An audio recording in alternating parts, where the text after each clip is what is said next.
মানে তোমরা যারা ক্যালকাটা ইউনিভার্সিটিতে সিসিএ প্যাটার্ন অনুযায়ী সেমিস্টার ওয়ানে পড়ছো, নিশ্চয়ই জানো আগামীকাল তোমাদের 11 তারিখ পরীক্ষা রয়েছে। সেই ক্ষেত্রে তোমাদের পরীক্ষা প্রথমবার দিতে যাচ্ছ, কলেজের পরীক্ষা, এবং ইউনিভার্সিটি যেখানে ক্যালকাটা ইউনিভার্সিটি এক্সিস্ট করছে, তো কিছু তো বিষয় ফলো করতেই হবে। মনের মধ্যে হয়তো ভয়ও কাজ করছে, প্রথম পরীক্ষা দিতে যাচ্ছ এরকম।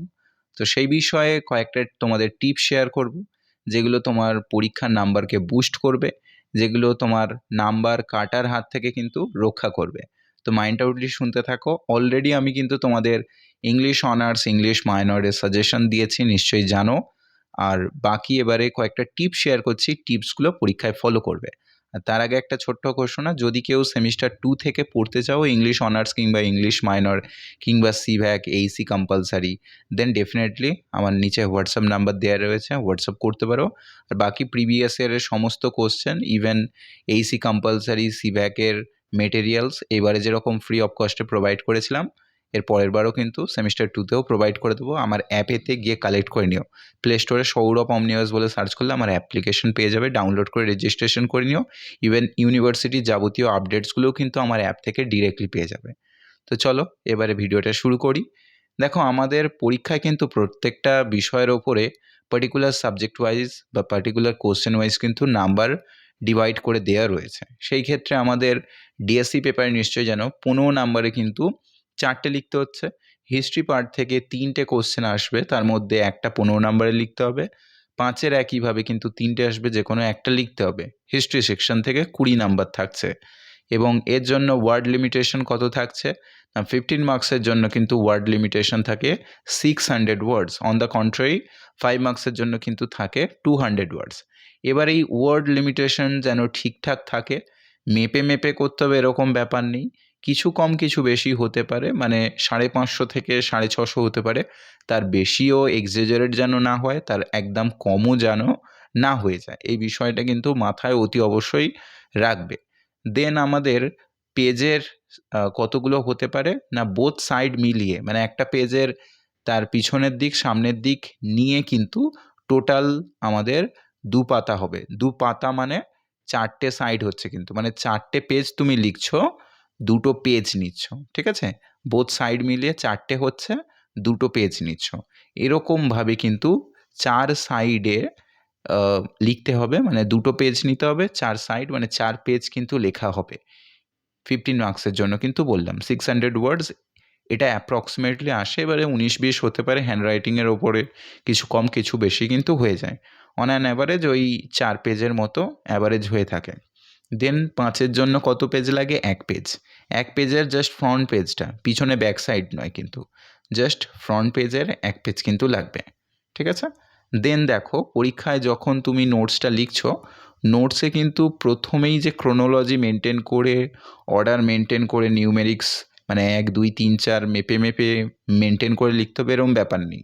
যেটা আগে ভালো লিখতে পারবে সেটা দিয়ে স্টার্ট করো, এরকম কোনো ব্যাপার নেই এটা দিয়ে শুরু করলে বেশি, ওটা দিয়ে শুরু করলে কম, এরকম কোনো ব্যাপার নেই। পোয়েট্রি দিয়েও শুরু করতে পারো, হিস্ট্রি থেকেও শুরু করতে পারো। হিস্ট্রি থেকে তোমাদের যে 4টে কোশ্চেন দিয়েছে ওখান থেকেই পাবে, 5 মার্কসে যেগুলো দিয়েছি 5-এর ওখান থেকেও পেতে পারো, প্লাস এদিকে যে হিস্ট্রি দিয়েছি 15 মার্কসের জন্য এখান থেকেও কিছু হয়তো পিক করে তুলে দেবে, ঠিক আছে? তো ওই জন্য আলাদা করে আমি দিইনি, ওগুলো করলেই কিন্তু পেয়ে যাবে 100%। কবিতা যে কোনো 3টে ভালো করে করে নাও, তাহলেই কিন্তু হবে। 5-এর শর্ট নোটসও প্রত্যেকটা পার্ট থেকে পাবে, ওই বিষয়গুলো থেকেই লিখতে হবে। পোয়েট্রি থেকে 15 নাম্বারে কিন্তু 5টা পোয়েম থেকেই আসবে, বাট তোমাদের কিন্তু 3টে লিখতে হবে 15 মার্কসের জন্য। আর 5-এর জন্য 2টো লিখতে হবে, ঠিক আছে? 5 মার্কসের জন্য 2টো লিখতে হবে। এবার লেখাতে কয়েকটা বিষয় ফলো করবে। কি কি ফলো করবে? সর্বপ্রথম মাথায় রাখবে, যখন তুমি নোটসটা লিখছো না, প্রথম 4-5 পেজ যেন কাটাকাটি না হয়। হ্যান্ডরাইটিং খুব ভালো হতে হবে এরম নয়, যেন বোঝা যায়। 2টো সাইড কিন্তু মার্জিন মিনিমাম টানবে, 4 সাইড টানার প্রয়োজনীয়তা নেই। টাইম মেনটেন করে লিখতে হবে। 15 মার্কসের জন্য 35 থেকে 40 মিনিট টাইম পাবে, তাও 40 মিনিট অনেক বেশি বলে ফেলেছি।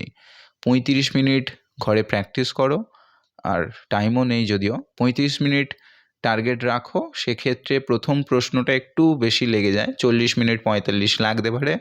পরেরগুলো থেকে ফাস্ট করতে হবে। পরেরগুলো যেহেতু হাত একটা ফ্লো তৈরি হয়ে গেছে, তখন ফ্লোতে কিন্তু লিখতে পারবে। আর কালই মাল্টিপল কালার ইউজ করার দরকার নেই, সিঙ্গেল কালারই ইউজ করো, কোনো ব্যাপার নেই। দুটো কালার ইউজ করলে নাম্বার বেশি দেবে এরকম কোনো ব্যাপার নেই।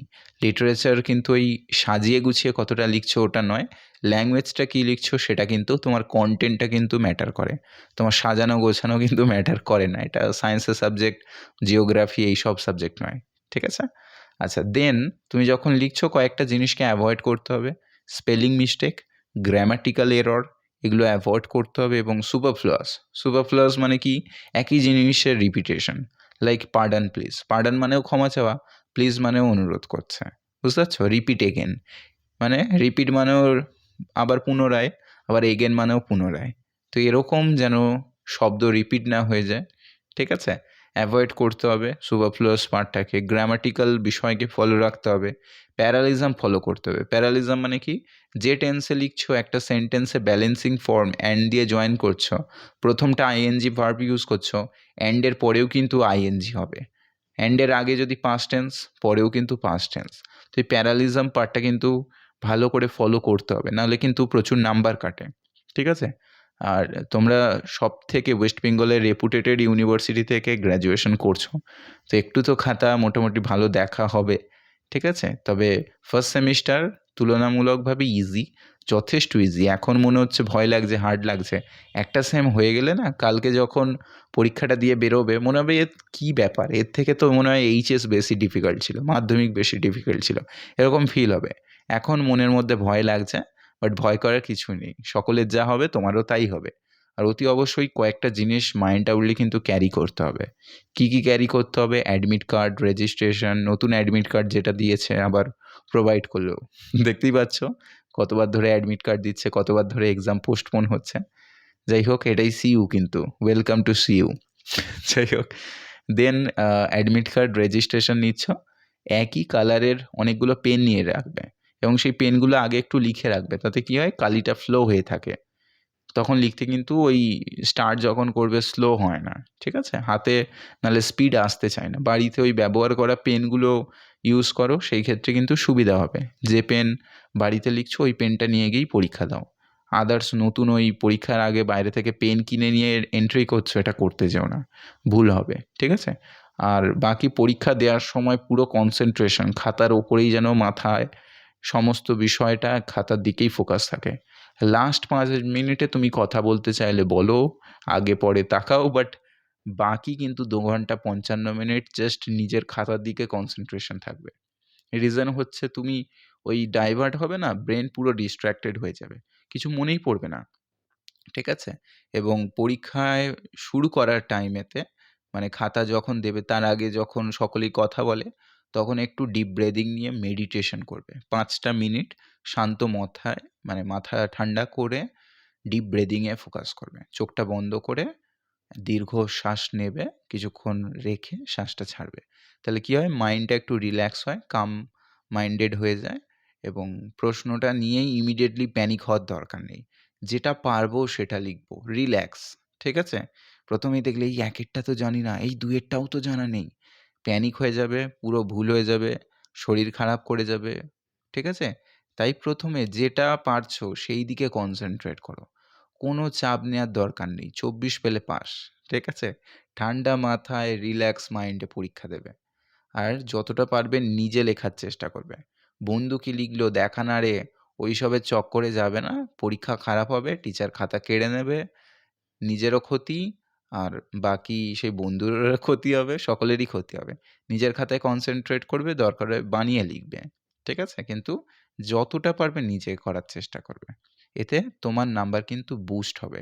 বন্ধুর হুবহু ঠকলে বন্ধুরও নাম্বার কাটবে, তোমারও কিন্তু কাটবে, ঠিক আছে? এই বিষয়টা মাইন্ড আউটলি রাখবে। আর একই সাথে কিন্তু আন্ডারলাইন, কোটেশন হবে না। যেকোনো একটা হয়, আইদার কোটেশন নাহলে আন্ডারলাইন। নাহলে কিন্তু ভুল হয়ে যাবে, নাম্বার কাটবে। আর প্রত্যেকটা ভুলের জন্য কিন্তু -5 করে, 0.5 সরি, -0.5 করে তোমাদের নাম্বার ডিডাকশন হয়ে থাকে। সেই ক্ষেত্রে প্রত্যেকটা এররের জন্য -0.5, 0.5 করে বাদ যাবে। তাই একটু কিন্তু ঠান্ডা মাথায় লিখবে, ঠিক আছে? আর বাকি পরীক্ষা খুব ভালো হবে, সকলের খুব ভালো হবে। কাটাকাটিটা অ্যাভয়েড করবে, ক্রিটিসিজম রাখবে নোটসের মধ্যে অতি অবশ্যই, কোটেশন তো রাখবেই, কবিতার লাইন হোক, ক্রিটিকের স্টেটমেন্ট হোক, রেফারেন্স হোক, এগুলো কিন্তু অতি অবশ্যই রাখবে। আর বাকি যে পয়েন্টগুলো বললাম, ঠান্ডা মাথায় পরীক্ষা দেবে, পরীক্ষা দিতে বসার আগে বাথরুমে চলে যাবে, জল কম খাবে, জাস্ট গলাটা ভেজানোর মতো প্রয়োজন মতো জল খাবে, আর বাকি পরীক্ষা দিয়ে তারপরে কিন্তু বাথরুমে যাবে, নাহলে টাইমটা অনেকটা ওয়েস্ট হয়ে যায়, 5 মিনিটও অনেকটা, ঠিক আছে? আর বাকি এই টাইম মেনটেন করে 35 মিনিট 15 এর জন্য, 5 এর জন্য 10 মিনিট করে টাইম রাখো, রেখে লেখো, এনাফ টাইম, খুব ভালো পরীক্ষা হবে, ঠিক আছে? টেনশন করার কিচ্ছু নেই, যেগুলো সাজেশন দিয়েছি, যেগুলো পড়েছো, এতদিন প্র্যাকটিস করেছো, মক টেস্টের এক্সাম দিয়েছো, চোখ কান বুজিয়ে যাও, খুব ভালো পরীক্ষা হবে, টপ করবে কলেজে, ঠিক আছে? বেস্ট অফ লাক, ভালো করে পরীক্ষা দাও, আর পরীক্ষা দিয়ে এসে জানাবে এক্সাম কেমন হলো, ঠিক আছে? আর পড়তে চাইলে যোগাযোগ করতে পারো। Thank you.